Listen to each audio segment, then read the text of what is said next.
찬송가 505장 찬양 드리도록 하겠습니다. 찬송가 505장입니다.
하나님의 말씀은 사도행전 15장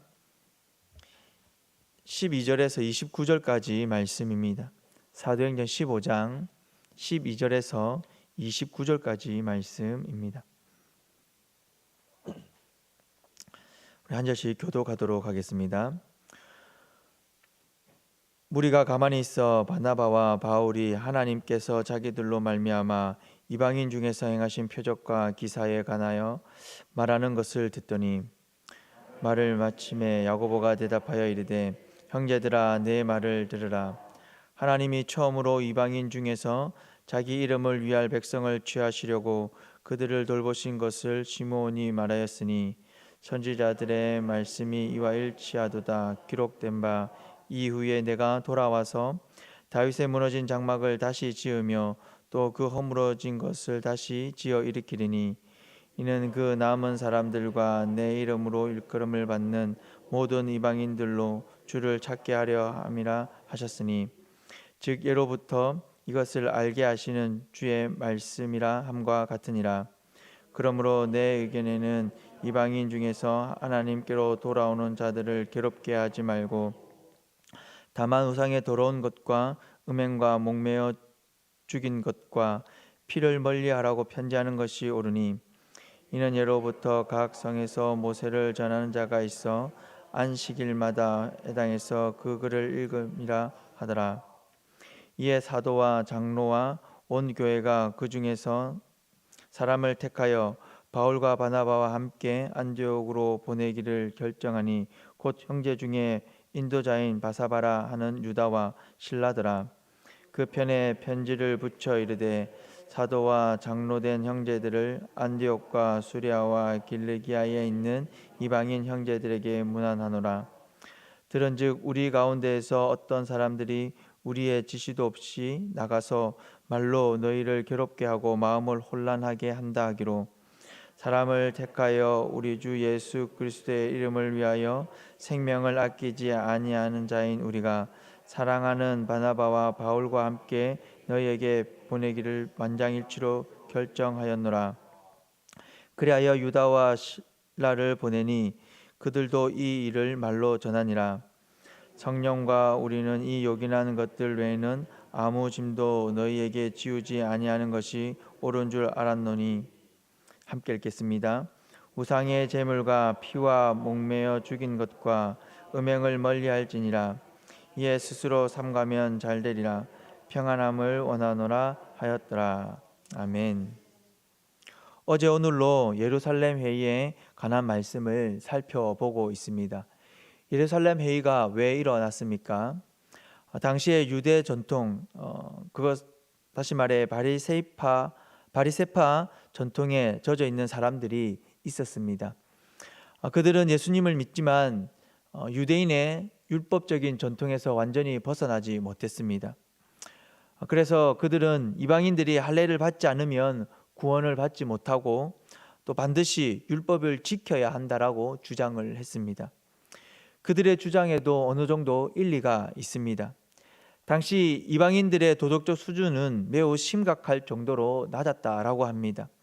물론 다 그런 것은 아니지만 많은 이방인들이 그리스도인들은 상상조차 할 수 없을 정도로 타락했고 비도덕적인 삶을 살았습니다. 유대 전통에서 벗어나지 못한 그리스도인들은 그런 이방인들이 단지 예수님을 믿는다는 이유로 자신들과 동일하게 구원을 받았다라는 그 사실을 쉽게 받아들인다라는 것은 쉬운 일은 아니었을 것입니다. 이로 인해 바울과 바나바와 그리고 유대인 그리스도인들 사이에서 다툼과 변론이 일어났습니다. 문제는 쉽게 해결되지 않았습니다.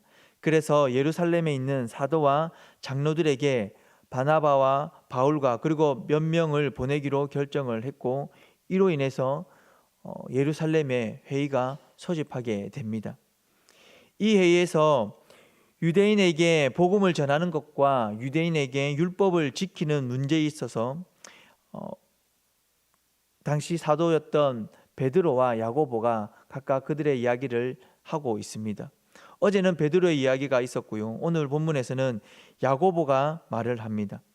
야고보가 한 말은 14절에서부터 21절에 나옵니다. 야고보는 다시 말해서 시몬 베드로가 한 말이 선지자들의 말씀과 일치한다라고 말하고 있습니다. 베드로가 어떤 말을 했습니까? 어제 본문인 11절 말씀입니다. 그러나 우리는 그들이 우리와 동일하게 주 예수의 은혜로 구원받는 줄을 믿노라 하니라 라고 말하고 있습니다.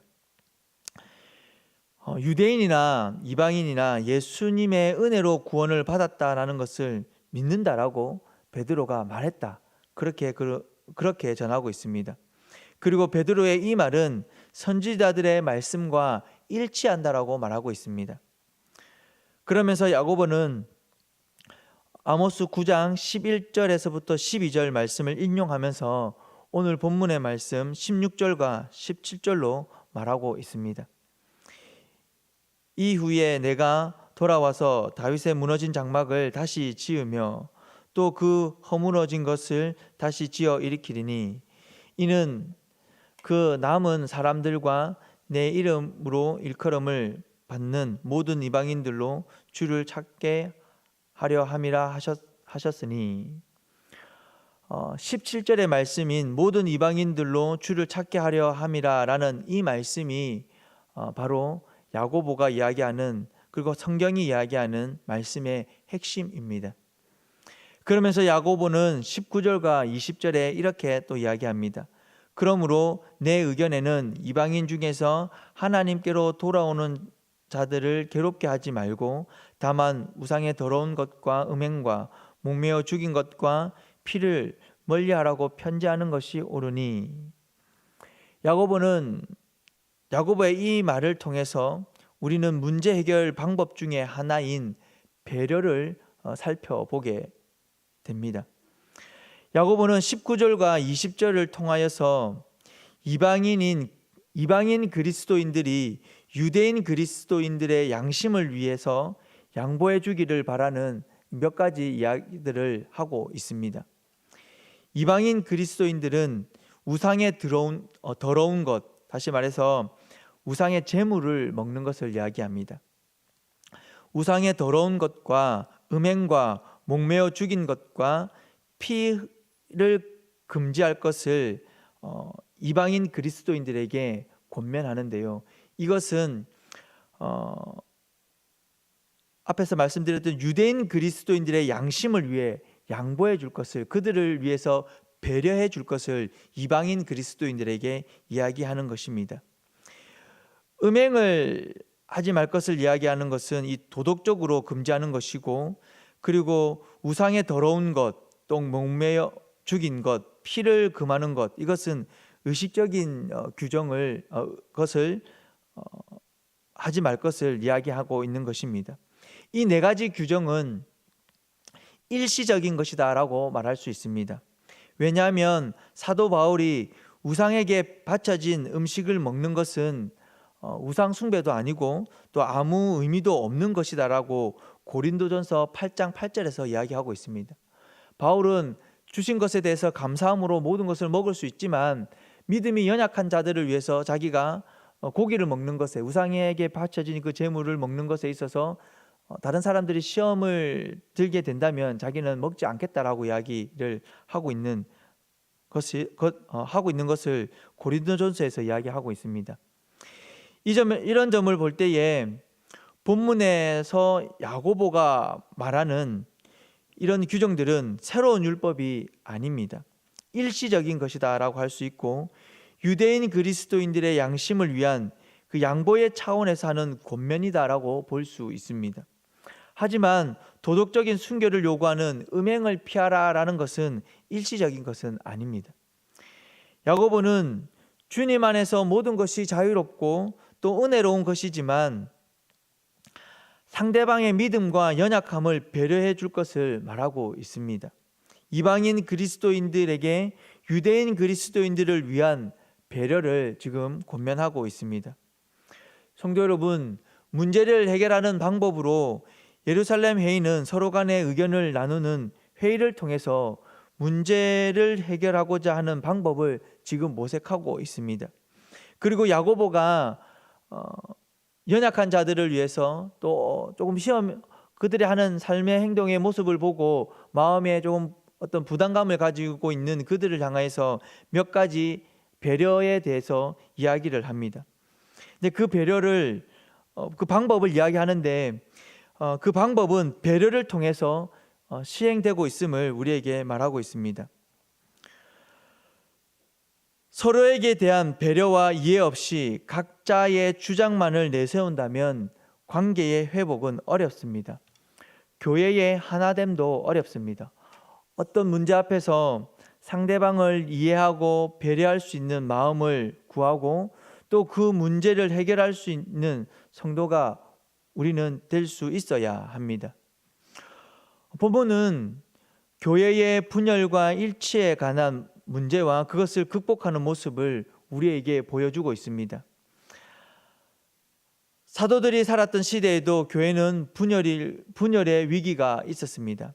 그 가운데 위에서 언급한 방금 말씀드린 배려와 이해로 그 위기를 극복하는 모습을 살펴볼 수 있습니다.